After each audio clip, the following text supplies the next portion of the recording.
with you. If he better for you, make I know why. Now, let me tell you about Femi Adeyemi before I tell you what he did to me. Because if I start to talk, if I open my mouth and talk about what Femi did to me, if I start with the betrayal talk, you will not understand completely how this man fooled me. This is not wickedness. Then what is this? We met in 2012 in a mutual friend's housewarming in DC. I was 28 and he was 38. I was already established. I had a good job. I owned my own apartment. No financial drama at all. I wasn't looking for a man to complete me. I was just looking for a partner. Femi courted me properly. He met with my parents. He even sat with my father for hours. When he proposed to me in 2014, my mother was very happy. My father was very happy. My mother even called him a blessing. Before we got married, we had serious conversations. Conversations that every serious partner will have. We talked about children, our finances, basically our future in general. I wanted children.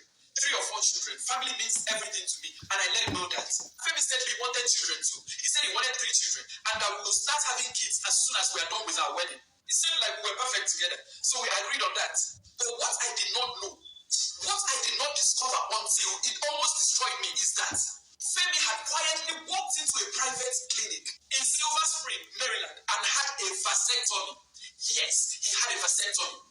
And not just that, he did something else. Something I would never find out until after 10 years. He had a wife in Lagos, registered in court, legally and binded. And he came to America, buried both of those facts, smiled at my father, said I do, and meant absolutely none of it. I was not his wife. I was just his American arrangement. And I will spend 10 years of my life not knowing this. And you think he will be well with you. Femi Adeyemi, it shall never be well with you.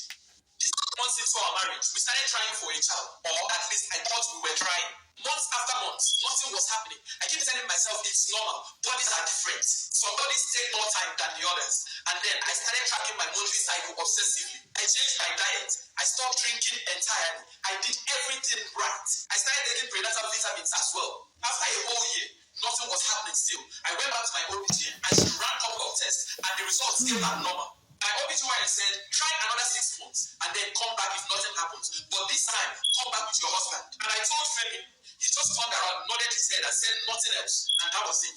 Before you know it, another 6 months passed and nothing still. I cried in grocery stores parking lots. I hid so many pregnancy test kits under my car seat so Femi wouldn't see how many I was buying. And yet, every month, the test result comes out negative. And then I finally started pushing Femi to go to the doctor with me. But he resisted. He would look at me and said, there's nothing wrong with me. He kept telling me there was nothing wrong with him and that I was stressing myself for nothing and that stress affects fertility as well. But this time, I wasn't backing down. I wasn't going to take no for an answer. I pushed harder until he agreed to semen analysis. And guess what? The test result came back 0 sperm. 0 sperm count, you guys. 0 sperm count. And the doctor said it might be a poor sample. And then he should come back next time to try again. And he thanked the doctor, got up and walked away. I walked behind him while we were walking to the car. He seemed so unbothered. And I was like, my husband just found out that he has 0 sperm count. And he seemed not to care. He seemed so unbothered. I should have listened to what that calmness was telling me. I should have listened. But I didn't. And I blamed myself for the next 10 years. And at some point, I was so confused. I didn't know what else to do. So I went ahead and signed up for IVF. And he didn't complain. He didn't try to stop me. He would watch me run towards a wall that he already built. And then he would watch me hit it over and over again. And he would say nothing. IVF is not a simple thing.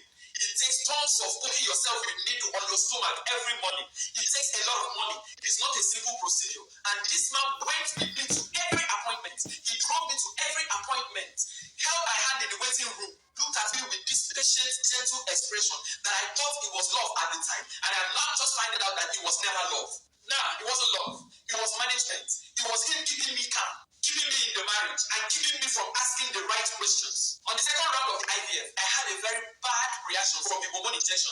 I was bedridden for 4 days. I was so bloated. I was feverish. I was in real pain. When I say pain, in real pain. And I remember Femi would bring me soup, sit beside me on the bed, and watch me eat it. And I was thinking to myself, oh, this man loves me. I was wrong. 3 rounds of IVF, 3 failures, 31 negative pregnancy tests across my 4 years of trying.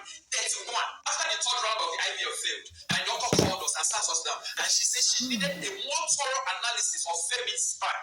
Femi's sperm. She specifically said the word vasectomy. She said she wanted to test for it and rule that out. Do you know that Femi sat there with a straight face and did not move at all? And then he turned to the doctor and said, that's not possible. I've never had a procedure. With a very straight face. The doctor scheduled a follow-up appointment for us twice, and Femi cancelled it twice. I rescheduled, and he cancelled it again. And at this point, I had to rebook another appointment for myself because he obviously do not want to go. And on that day, my car was bad, and I needed to order a ride. And Femi has been the one ordering ride for us. I do not have the Uber app in my phone, so I picked up his phone to book the ride.